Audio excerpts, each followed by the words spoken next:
God.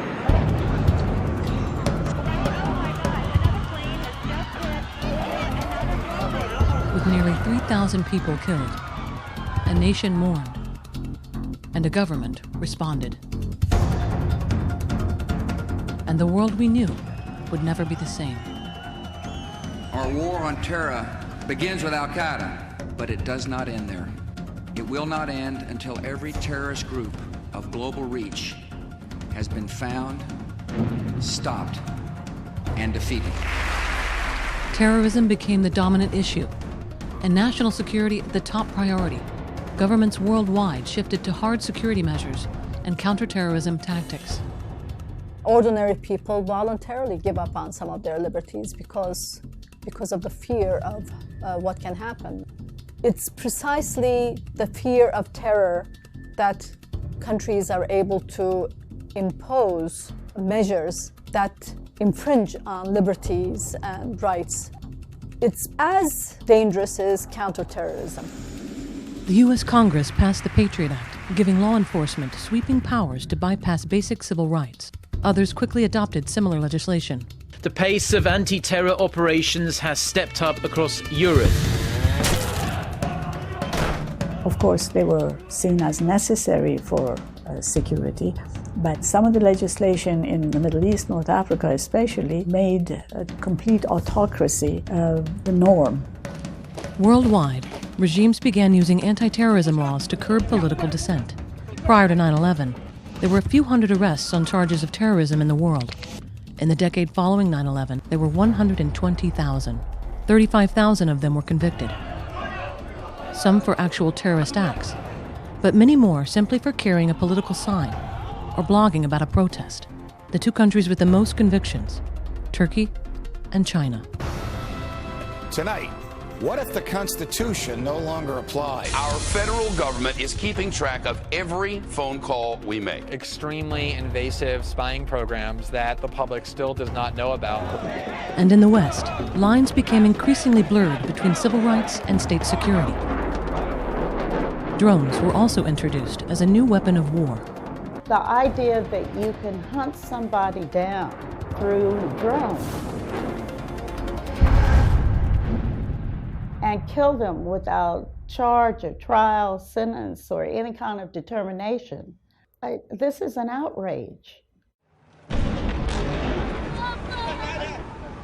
Drone attacks have killed thousands.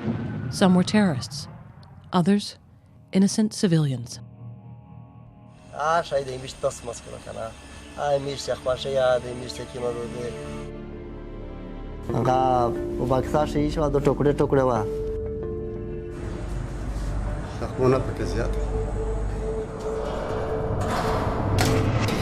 photographs were shot at the Abu Ghraib prison. Many Americans will be disgusted by what they see. Headlines around the world labeled the acts atrocities. And the damage to U.S. interests in the rest of the world is hard to calculate, but it will be significant. It moved us backward in terms of the assumption that some human rights issues were unquestionable. Because before that, there was a sense that human rights had a certain grounding, that there were some things that were undeniable, and we were pushing to make more things, like violence against women, undeniable. So on that level, it really shifted the government's willingness to trade off human rights for security. It's a problem because many other governments around the world take their cues from the US. We've talked to government officials in many countries where we complain about unfair trials, we complain about torture, we complain about bad detention conditions, restrictions on civil liberties, and so on. And they basically say Guantanamo Bay, or they say Bagram, or they say Abu Ghraib, and that seemed to provide a justification. According to the Amnesty International, many Kenyans actually would condone torture if it were for the public good. In the Amnesty survey, 3 in 4 people in China and India said torture was sometimes needed. A new poll reveals what to some is an uncomfortable truth. Half of all Americans believe that torture is okay during interrogation. There was a time when it would be impossible to articulate the possibility of a nation to uphold the use of torture or to consider it in terms of its effectiveness rather than in the sense of human rights. And this is an indication that our values have changed.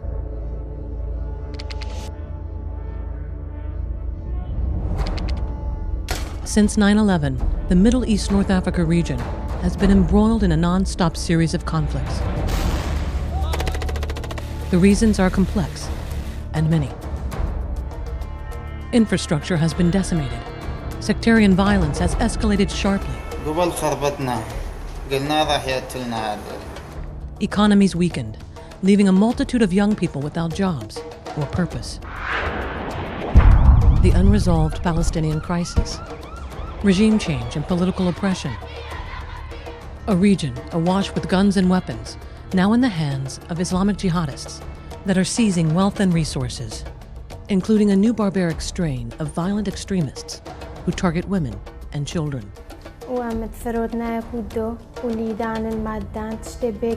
They not only promote rape, they profit from sex trafficking and forced marriages. One says the price goes up if women have blue eyes. These videos attract certain people, young people. And through the effective use of social media, they are successfully recruiting the alienated and disenfranchised to join their jihadist scourge. These people have no borders. The struggle against extremists, fundamentalists, this kind of terrorism is a global struggle. Just look at what is happening in Syria. When the conflict first started, there was an opportunity to deal with the issue. It was a peaceful movement at the beginning. But states were not able to multilaterally come up with a common solution, and today you have a full-fledged civil war there.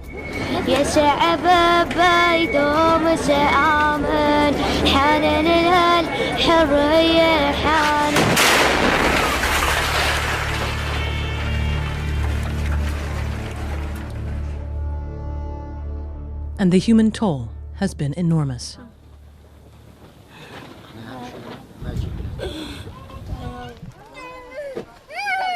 More than 2.5 million refugees fleeing violence have flooded Jordan, Lebanon, and Turkey.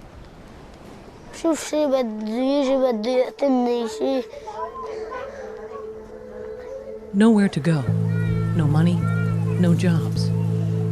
And families desperate for survival are compelled to sell their daughters for marriage to men who fly in from the Gulf. What the families hope for is a chance to give their daughters a better life.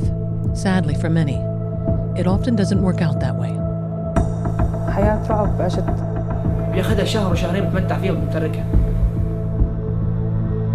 The worldwide cost of the war on terror is difficult to estimate, but in the United States alone, the estimate is well over $3 trillion. And counting. But the threat of terrorism is real. For the people of France, it was 54 hours of anguish. Multiple explosions in London. Of course, the security side is important, but that is not the solution. No amount of security by itself will save us from terrorism. What we need is bring about change, real change, and a lot of it has to come through education, it has to come through empowering people, it has to come through alleviating poverty. It's not easy, of course it is not easy. What we're asking for is an investment in human security, in the security and safety and dignity of people, not in more arms that are actually a threat to people. Security to me, the first thing I think of is knowing that I'm going to be able to find my next meal. It means to have a balanced life. Having the basic necessities. I should have electricity 24/7 in my country. To go to schools, not worrying about an explosion. A job that can actually pay me a good salary. The ability to move around and not be afraid. That I have a roof over my head. That peace of mind. Just feeling safe. To be able to walk on the street without thinking that I might be getting chased. Security is everything. Since the whole world started this battle against terrorism and counterterrorism, they ignore totally that full respect for human rights is one very important tool to fight terrorism.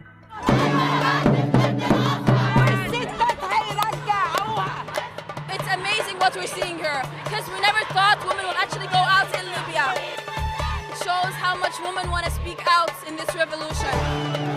The spark that ignited the Arab Spring was a cry for dignity.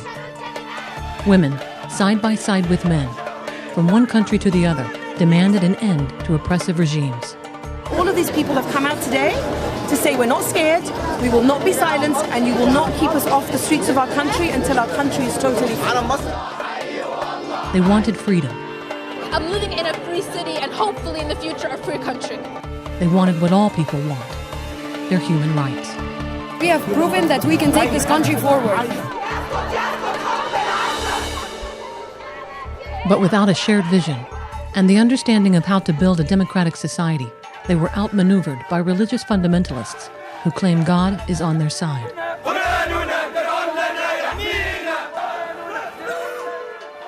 There has never been an example around the globe of fundamentalist, extremist, conservative, Islamist, evangelical, you name them, in power, and people's human rights have thrived. We know very well that the first thing that religious fundamentalists do is curbing human rights, particularly curbing women's rights. But the patriarchal structures and cultural norms that impede human rights are not easy to change. People make culture, and people can change culture. But it does take contesting the values that are wrong, dialoguing and bringing about community to sit together and look at these issues, and then to say, how do we move together to bring about this change? It's a process, it takes a long time, but it has to be done if we want to ensure that human rights are really basics as part of everyday life. It also takes understanding cultural context and providing education and training to understand what human rights are and how to advocate for them.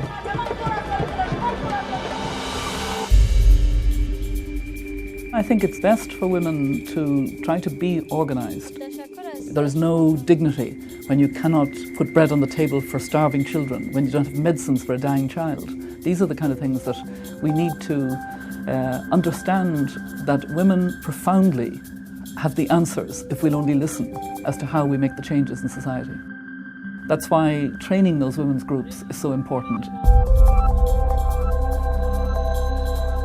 Women are becoming activated and engaged in a way that really has only developed in our time in the last 20, 30 years at a global level. And I think it is time for women to really think about how can we bring humanity back into a better relationship to itself, to its rights, to its community. In the last 20 years, we've built an impressive architecture of human rights institutions. I think that we've got to actually light the fire in civil society, push to create the political space that allows us to make these rights real on the ground. In the 20th century, it was acts of destruction and inhumanity that led the world on its quest to ensure universal human rights for all.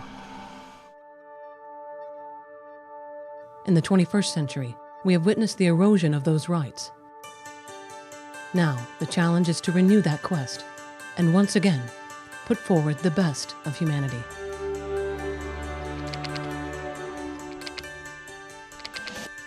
We have to think about both the challenges that we're facing and not forget the opportunities. There's so many means of bringing knowledge to people, bringing a sense of oneness with the other, a sense of empathy.